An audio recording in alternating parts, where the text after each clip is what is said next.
start off talking a little bit about how you all collaborated together. I think it's a really complicated, must have been a very complicated film to put together. It seems to visit a lot of different places, and there's a really wide variety of looks that you've sort of traveled through. Yeah. So could you talk a little bit about how that worked, about how you found your places, and how you worked together to determine the aesthetics of the film? Yeah, sure. As I was writing, I would be talking to Casey about certain things that I felt like we would need. This is sort of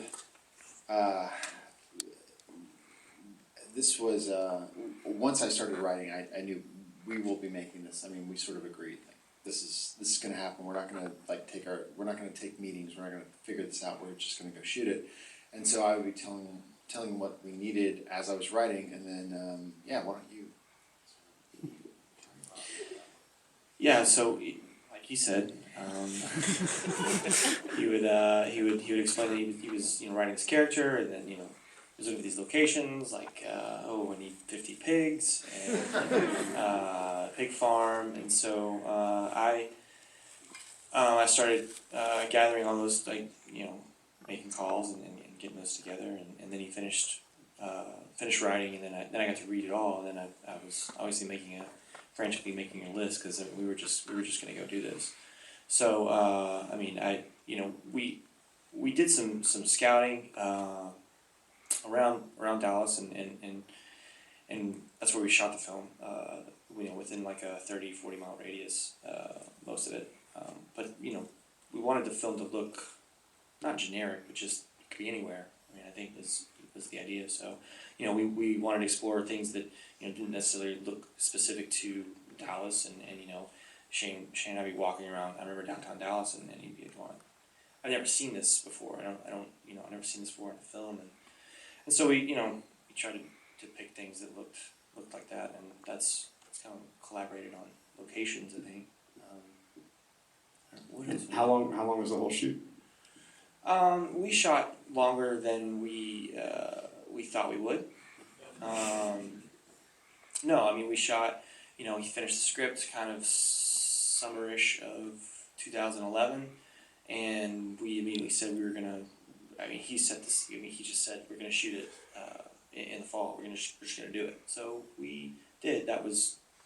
I don't know if it was smart or. Actually, I know that wasn't smart, but. So we shot. I'm gonna say longer than we thought, but it kind of all blended into post production. We shot through.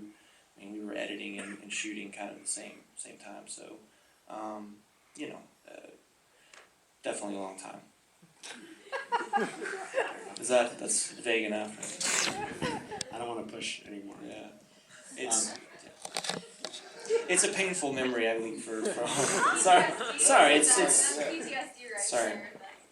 sorry. Can you talk a little bit about developing the aesthetics of the film, and sort of the sometimes it's a more sort of realist depiction. Sometimes it's very sort of trippy and. Sure. Yeah. Well, so much of the core of it is that we've got these characters that have been stripped of their narrative, and they're forced to rebuild it, and they can't talk about that because they are being affected by things that are off screen and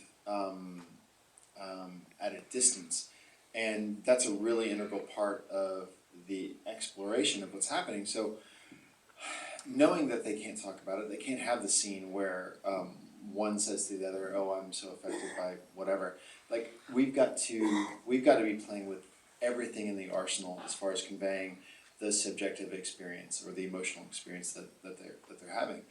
So if that means the cinematography, the music, the soundscape, all of it needs to be playing and informing of that. And so you're talking about, I guess, the aesthetic, right? Or the it's meant to convey a certain sense of tactility and curiosity. We've got a ton of shots of hands searching walls, searching surfaces, because basically that's my sense of conveying something about characters that are without the ability to speak to it, trying to just figure out what's right outside there. And so that sort of millimeter section where your fingertips touch a surface and you have some sense of where you are, that was trying to be relayed in the cinematography, and the music was meant to hopefully be as subjective as that as well. Yeah.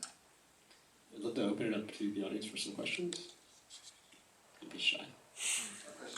No questions? Okay, everyone got it. Okay, they got it. They're good. Here on the side, please. This is maybe you don't have a specific answer, but what's your general sense of inspiration for the film? It's a question about what your general sense of inspiration is for the film. Like, you mean like where the story started, or yeah? Where it came from? Yeah. I mean, it's more or less what I said. It's, I was sort of consumed with the idea of someone's personal narrative, like how they come to see themselves and how they imagine the world sees them and their belief system and all of that. And I wanted to play with where and when that gets cemented, whether that dictates behavior, whether it's the other way around. And so I thought a way to do that is to let's strip it down and force them to rebuild it. Let's watch that happen and let's follow that to its conclusion. That's where it started. And then, it got bigger and bigger and bigger, and it started to encompass almost everything that a person could be. I think I was expecting that if you start stripping this stuff away, you'll eventually find something at its core, something that would be common or bedrock that you couldn't change. And what happened is the more that I was doing that, one, it seemed really horrific to be doing this to somebody.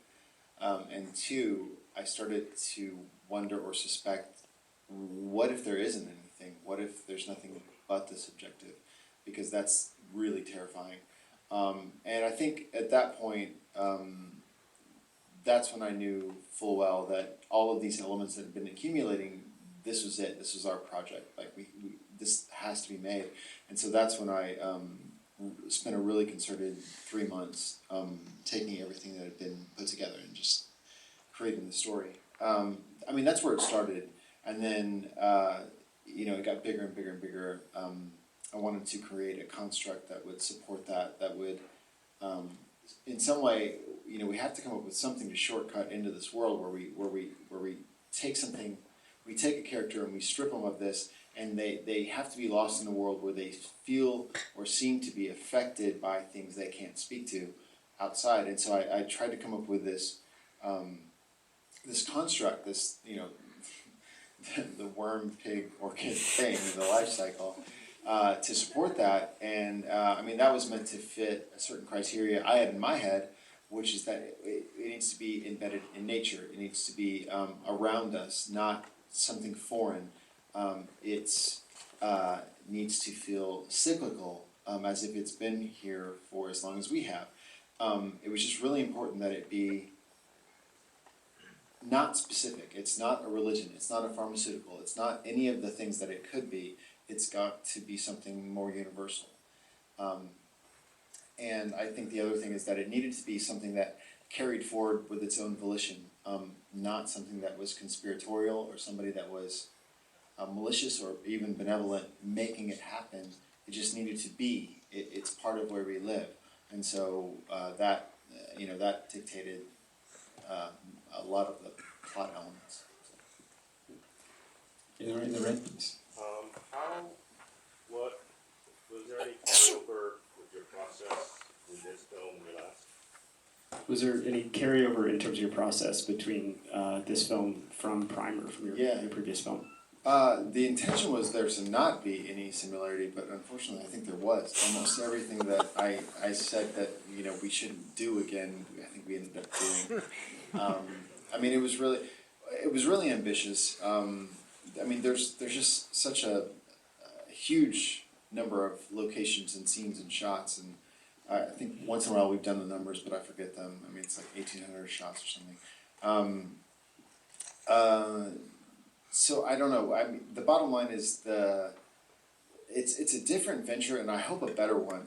In fact, I don't even hope. I know it is. It's a better film. It's a much better film. I'm so proud. I think we all are very proud of it.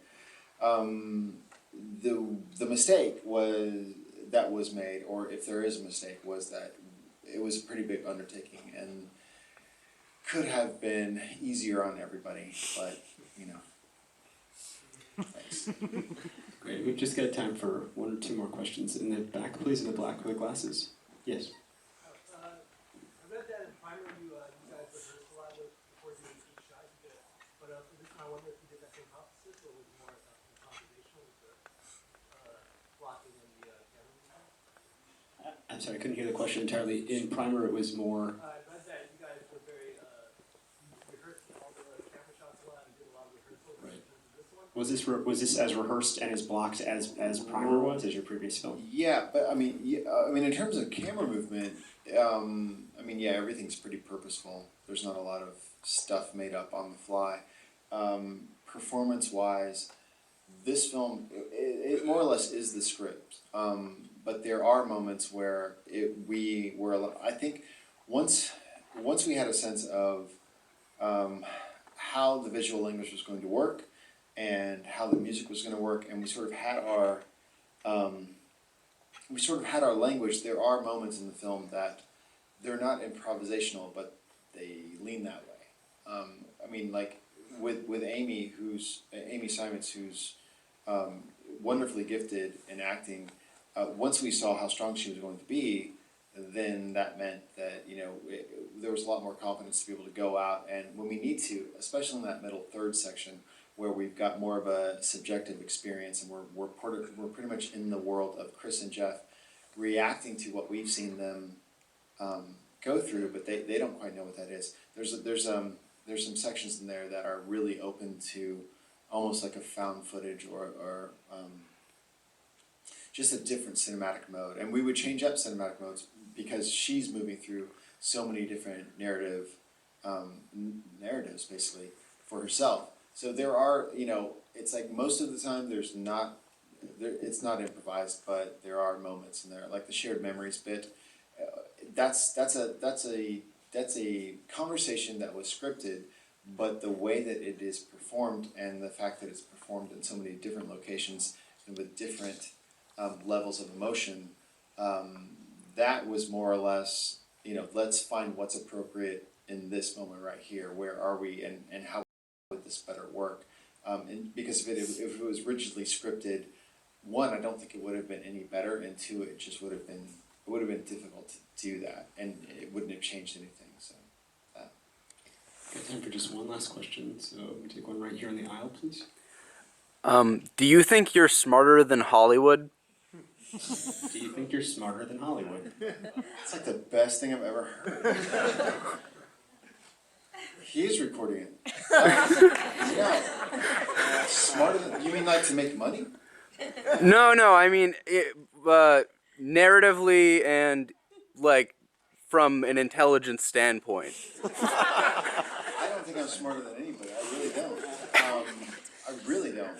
No, I've got sort of a religious fervor for what this is, for narrative. What I think it's meant to be for. I don't think that all films necessarily care, but I do, and it doesn't mean anything. It doesn't mean that I'm right and they're wrong. It just means that this is what I'm passionate about, and this is what I have a sense of. I'm hopeful that this will be work like this is relevant in the future in some way, in a way that even things that are momentarily successful commercially or even successful in getting awareness or people enjoying them today maybe doesn't matter so much in 50 years. But my sense of it is that if you do a real exploration and it's a real, you've done a good job of defining the edges of a question that's universal, and people recognize that there's a chance of something being relevant and being part of our shared understanding going into the future, and that's sort of where my heart is versus anything else. So that's all. Unfortunately, that's all the time we have. But what? No.